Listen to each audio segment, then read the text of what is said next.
Today we're taking a look at these NBA matches, which are happening on Saturday, May 21st, 2022, and giving you match breakdowns, betting tips and predictions in general on these games. Welcome back to High Stakes, let's get straight into it. Also, don't forget to subscribe to get notified as soon as we release these sport prediction videos, and if you would like more betting tips and predictions, then check out our Patreon in the link down below. Our new Patreon is a way for us to help you improve your chances of making more money. Multiple plans are available for each and every one of you. You can get 30 extra betting picks all the way up to 500 extra betting picks per month. Stop wasting hours of your time searching for bad betting picks that ends up costing you a lot of money. Join the High Stakes Patreon now and get the best betting picks. Going back to our video, we will give you 2 betting picks for each game, a team pick and a total pick based on facts and detailed explanation. Plus during the video we will give you 3 hidden keywords and numbers. Combine it together and you will get an extra betting pick.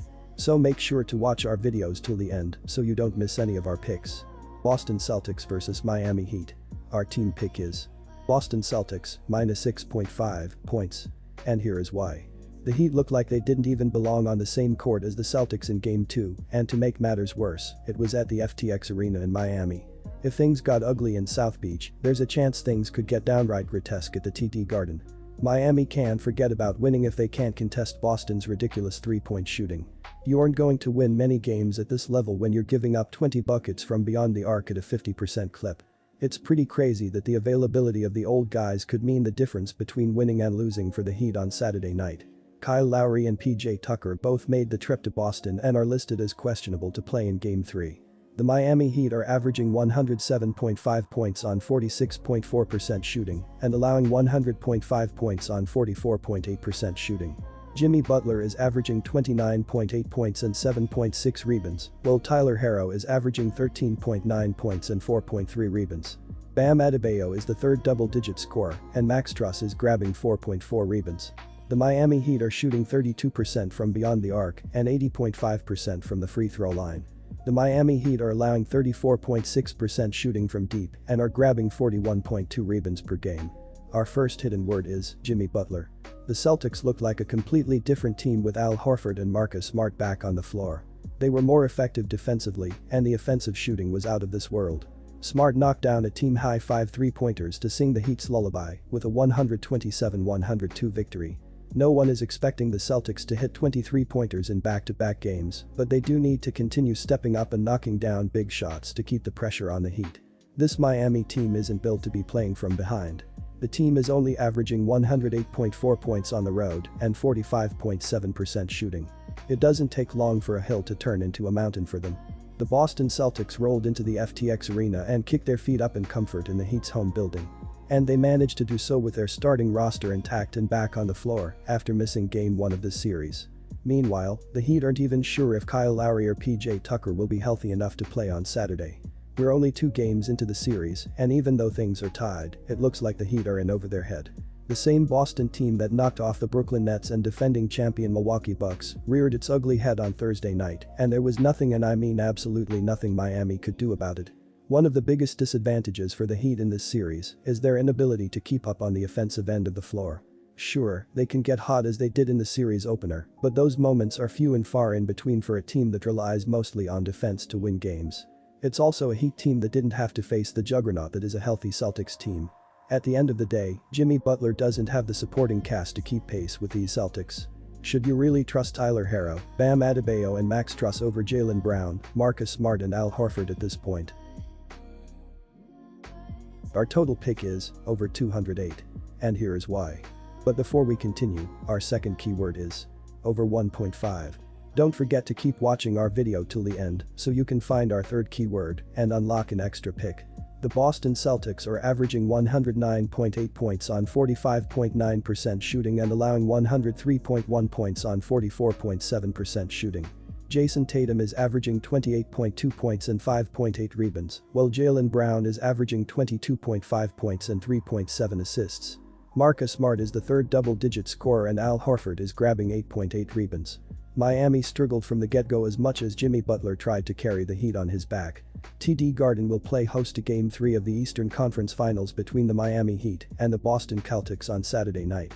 The top-seeded Heat won the series opener on their home floor and have dropped 3 of their first 5 road games this postseason. On Thursday, Miami was torched for 70 points during the first half of a 127-102 home loss. All-Star GF Jimmy Butler led all scorers with 29 points on 11 for 18 shooting and pulled down 6 boards. The rest of the Miami starters combined to score just 31 points on 12 for 29 from the field. Boston won 28 of their 41 home games during the regular season and ranked third during the postseason in defensive efficiency. In Game 2, Boston built a 25-point halftime lead and led by as many as 34 points. The second-seeded Celtics knocked down 24-40 from the three-point line and shot 51% overall. Boston Jason Tatum tallied a team-high 27 points to go along with 5 rebounds and 5 assists. Jaylen Brown and Marcus Smart contributed 24 points apiece for the Celtics. The game was over at half as the Heat didn't even play their starters in the fourth quarter. In the game, they were led by Jimmy Butler who dropped 29, while Gabe Vincent had 14, and off the bench, Victor Oladipo had 14 and Tyler Herro had 11.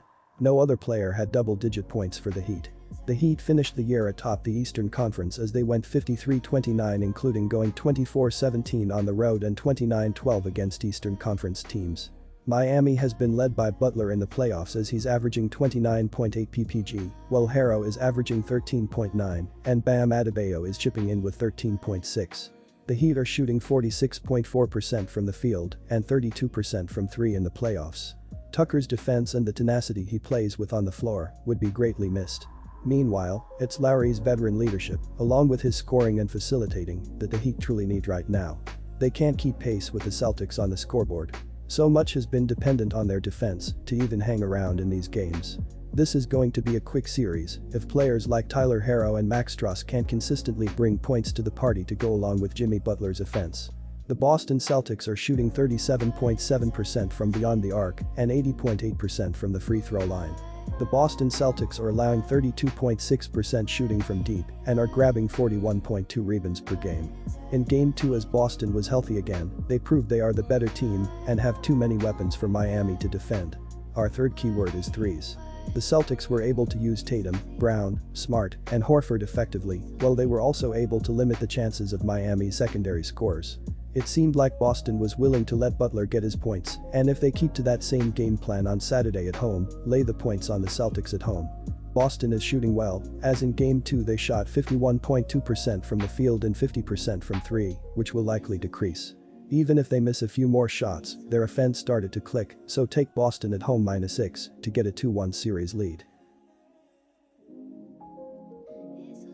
Disclaimer, no financial advice. The information on this channel is provided for education and informational purposes only, without any express or implied warranty of any kind, including warranties of accuracy, completeness, or fitness for any particular purpose. The information contained in or provided from or through this channel is not intended to be and does not constitute financial advice, investment advice, trading advice, or any other advice. The information on this channel and provided from or through this channel is general in nature and is not specific to you, the user, or anyone else. You should not make any decision, financial, investment, trading, or otherwise, based on any of the information presented on this channel without undertaking independent due diligence and consultation with a professional broker or financial advisory.